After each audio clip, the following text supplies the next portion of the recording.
Ijoolleen keenyaa yeroo qarshii ergatan yookiin immoo gaafa hawwalaa yookiin Suudiirraa yookiin Joordaanirraa yookiin bakka biyyoota garaagaraatirraa gara biyya Dubaayitti ergatan yookiin immoo biyya garaagaraatti ergatanii sirriitti of eeggannoo godhaa. Maaliif jennaanii yeroo ammaa kanatti akkuma argattan micayyoon tana 100 fi waan ta'e Suudiidhaa gara asitti gaafa ergitu namtichi birrishii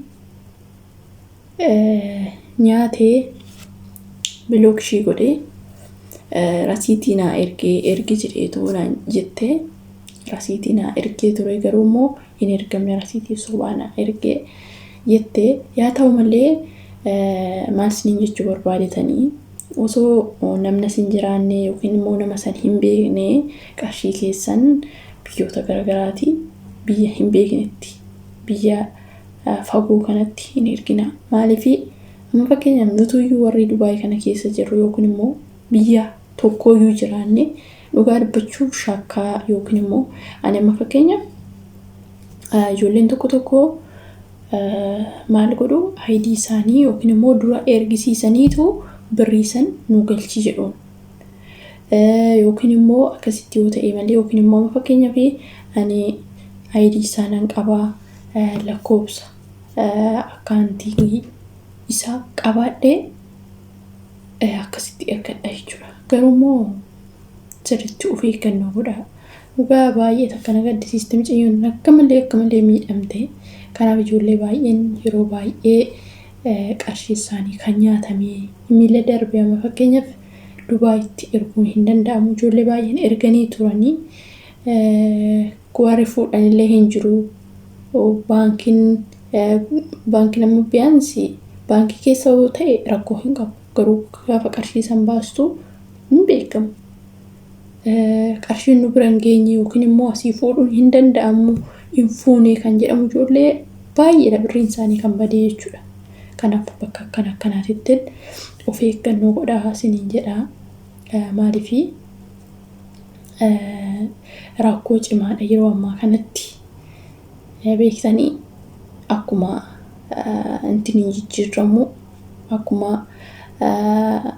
amma karoorri amma baay'eetti sirriitti of eeggannoo godhaa. Birrii keessan isinuma bukkee yoo jiraate hawwalaan achumaan ergadhaa.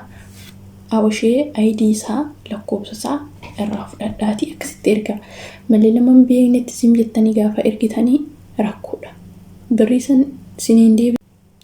Birriisan siniin deebisu taanan akkamitti gaafattu? Gaafachuun hin danda'amu. Amma namni asii sinii gaafachuudhaaf yookiin immoo lakkoofsa itti ergitanii siniif gaafachuudhaaf qarshii birrii bashaan maalii jedhanii ta'u dhugaa dubbachuuf isa caala sin baasisiisu jechuudha. Kanaafuu warra Saawudii jirtan garuu Saawudiitiin ergadhaa. Warra Joordaan jirtan immoo hin jiru warreen hawwalaa ergan jechuudha. Achumarraan ergadhaa. Asitti shaggaadhaa. Amma fakkeenyaaf warreen Saawudii irraa gara Dubaay ergitan qarshii hedduu hin murama. Beektanii akka nama amanamaa qabaattan taanan suudumarraan ergachuu isinii wayya. Nama amanamaa qabaattan taanan jechuudha. Asitti gaafa ergitan immoo birriin sijjammar birriin diraamii fi riyaalii tokko miti gadi bu'aadha riyaalii. Achi gaafa dhufee asitti baankiraa yoo ta'e baankiraan immoo muramaa achitti muramaa asitti muramaa birrii xixiqqaatti jechuudha. Saneessanuma kanaaf achumarraan yoo ergattanii gaariidha jedheeti yaadaa. Itti aansuudhaan immoo ijoolleen hin banna jettanii waa'ee badiinsaa yaadaa jirtan yeroo ammaa kanatti kana ofitti sirriitti ofitti amantanii hin banna yoo jettanii baatan achumarraan akka baddaniitti yaada. Badiin baduma taatee jechuudha. Yeroo ammaa kanatti manni koontiraataa nuuf hin taane nu gubdee akkana warreen jettan dhugaa dubbachuuf badiin baduma taate akkamitti jedhaa. Yeroo ammaa kanatti 2,000 argadhu 500 argadhu birrii amma mana koontiraataa saniin argattan tokkoffaa. Inni lammaffaan immoo amma yeroo wanti seerri amma baasee gaafa galtu sim jettee hin galtu birrii kaffalta. Qarshii Poolisiin si qabee maal si qabee birriin qabu taanaan hojjettee fidda. Dirqama kun dhageessan yoo ta'e Dubaay kanatti jechuudha. Dirqama kee hidhamtee galtaa osoo hin taane dirqama kee birrii qarshii dirham 2,000 hanga 1,000 gaafachuu danda'u jechuudha. Ogeessiin sirra jiraate akkasitti malee hin galtu. Kanaaf ijoolleen hin banne jettanii yaaddanii yaada keessan jijjiirradhaa. Waa'ee badiinsaa keessaa ba'aa. Kontiraata keessan yoo xumurattan kaansileeshinii keessan fudhattanii ba'uu dandeessu. Garuu immoo Madaami jalaa bannaan soba. Isinii galee yeroo ammaa kanatti seerri waan jijjiirameef akka qofaasan poolisiin hoosiin qabe siin galchaa Madaami hin jiruun birrii kaffalta. Kanaaf kana sirriitti of eeggannoo godhaa isiniin jedha warreen Imreet keessa jirtanii.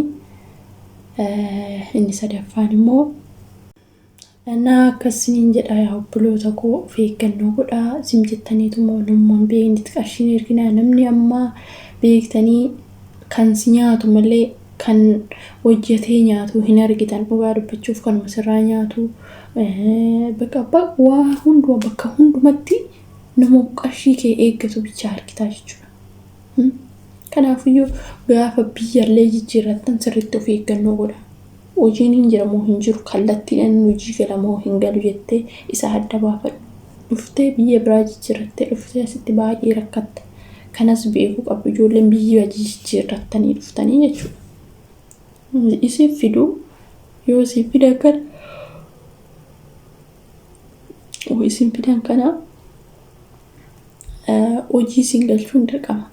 Achii qarshii bichaa kaffaltee dhuftee asitti simjettee teechaa osoo hin taane yeroo ammaa kanatti immoo osoo dhufuu baattanii osoo biyyayyuu jijjiirrachuu baattanii gaariidha. Maaliifii amma manni barumsaa hin jiru hojiin akkasitti baay'ee hin jiru. Warri mana ijaazaa taa'aniyyuu akkasitti taa'aa jiru. Kanaaf yeroo hojiin jiru yeroo manni barumsaa banamee yeroo hojiin jalqabamee yeroo sana hojii jijjiirrattanii hojii nama ta'e hin dhabamu. Amma garuu warreen nama dhuftan manuma ijaazaa taa'uudhaan dhuftu malee hojiin hin jiru. Hin jira jedhanii si fidu isaan. Isinii galee hin jira hojiin hin jira.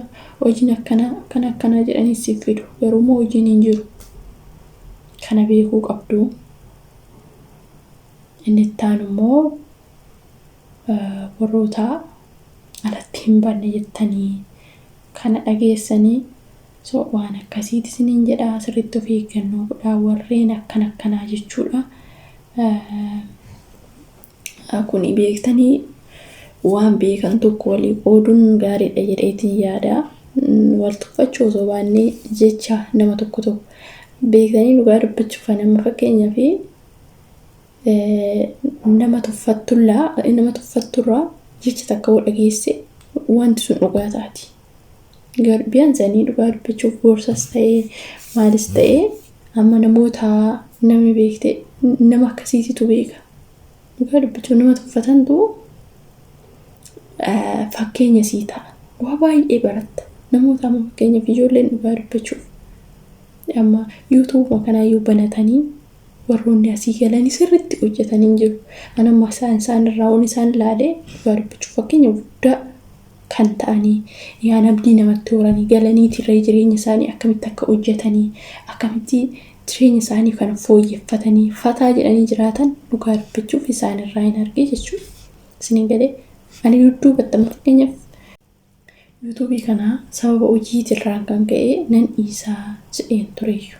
Garuu ijoolleen biyyatti galtee hin jiru. Hiriyoonni kiyya biyyuma kiyyallee dhugaa dubbachuuf haalli isaan ittiin jireenya isaanii biqaa baay'ee tokko fakkeenya namaa ta'an hin jiru. Ijoolleen akkasii warri YouTube irraa qabdanii YouTube keessan sirriitti jabeeffadhaa hojjedhaa isiniin jedhaa. Isin fayyada maaliif galtanii hojii tokko yoo jalqabdan isin biqaa beektanii amma ta'e isin gargaaruu danda'a.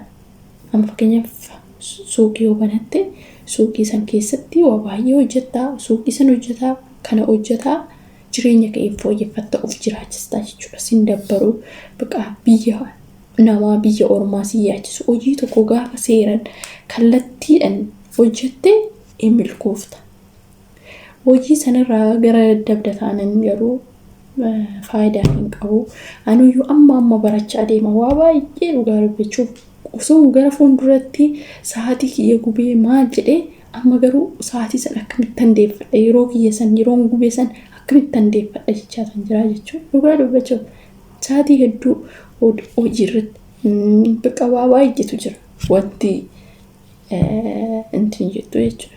Kanaafiyyuu wanta hojjettan kamittuyyuu dudduubatti osoo hin taane gara fuulduraatti deemaa hojii irratti illee ta'ee waan kamii irrattuyyuu abdii hin muratinaa. Ni milkoofta dhugaa dubbachuun nam milkaa jedhiitoo hojjedhu malee kun waan na milkeessu miti jettee duubatti deebitee abdii kutachuu hin qabdu. Gara fuulduraa malee duubatti tasumaayyuu hin deebi'inii. Ijoolleen keessattuyyuu hojii garaagaraa hojjettanii wantoota hojjettan hundarrattuyyuu hin milkooftu.